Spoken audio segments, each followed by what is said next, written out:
Salut à toutes et à tous, aujourd'hui on va démarrer un nouveau type de vidéo dans lequel on explore le potentiel de telle ou telle énergie.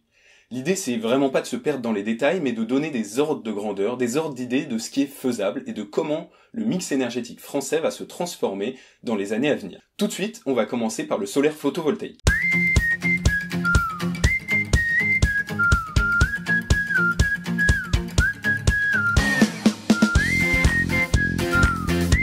Alors en France, on produit à peu près 500 TWh d'électricité par an.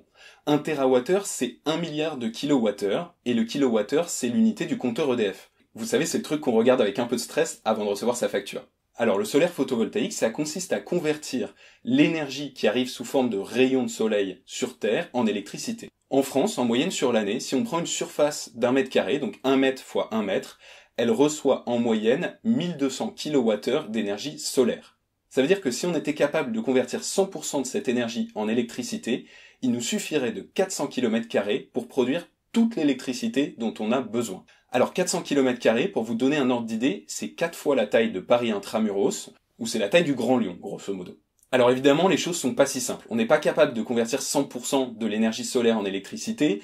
Les panneaux solaires commerciaux, dans les bons cas aujourd'hui, ils sont autour de 20%. En laboratoire, on atteint maximum 40%. Et puis, on peut pas coller les panneaux solaires les uns aux autres, sinon ils commencent à se faire de l'ombre. Autrement dit, on perd à peu près un facteur 10 par rapport au cas idéal. C'est-à-dire que si on voulait produire toute notre électricité à partir de solaire, il nous faudrait au moins 4000 km². 4000 km², c'est la moitié de la taille de la Corse. Alors ça paraît déjà énorme, mais pour vous donner un ordre d'idée, c'est aussi à peu près la surface qui est couverte par des routes en France. Bon, je sais, si vous êtes écolo, avoir 4000 km² de route, vous trouvez ça déjà grave relou et vous n'avez pas envie de doubler cette surface. Mais c'était juste pour donner un ordre d'idée et de dire que finalement c'est 1% de la surface du territoire, c'est pas complètement irréaliste. Alors est-ce qu'on peut produire 100% de notre électricité à partir de panneaux photovoltaïques? La réponse est non, et carrément non. Pourquoi? Il y a un gros problème avec le solaire, c'est qu'il produit pas en continu. On dit qu'il est intermittent, c'est-à-dire qu'en plein jour, en plein soleil, il produit. En pleine nuit, il n'y a pas de soleil, évidemment, il produit absolument pas. Plus grave que ça, vous êtes en été, il y a une très bonne production, mais vous êtes en hiver, un hiver bien nuageux, vous voulez cailler, c'est là où vous avez envie de mettre votre chauffage électrique, et pourtant, c'est là où il y a le moins de soleil, et donc c'est là où les panneaux solaires vont vous produire le moins d'électricité. Alors ce problème d'intermittence, il limite la capacité du solaire photovoltaïque. Heureusement, il y a plein de scientifiques qui travaillent sur le problème. Comment est-ce qu'on pourrait stocker l'énergie? Sous forme de batterie, sous forme de barrage, sous forme de gaz. Mais pour l'instant, il n'y a aucune solution qui résout totalement le problème.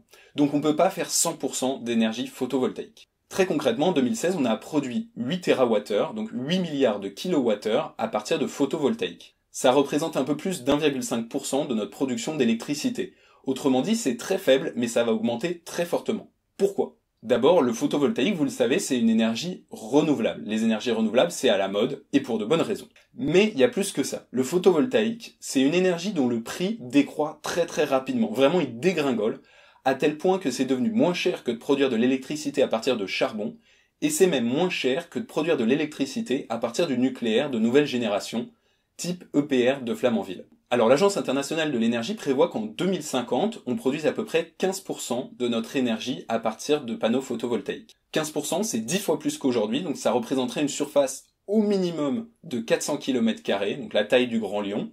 Et puis, il y a d'autres scénarios, par exemple le scénario Négawatt, qui prévoit une France sans nucléaire, sans énergie fossile, et qui lui planifie le double de cette production d'énergie à partir de photovoltaïque. Donc on devrait multiplier notre production d'électricité photovoltaïque par 10 ou 20 d'ici à 2050.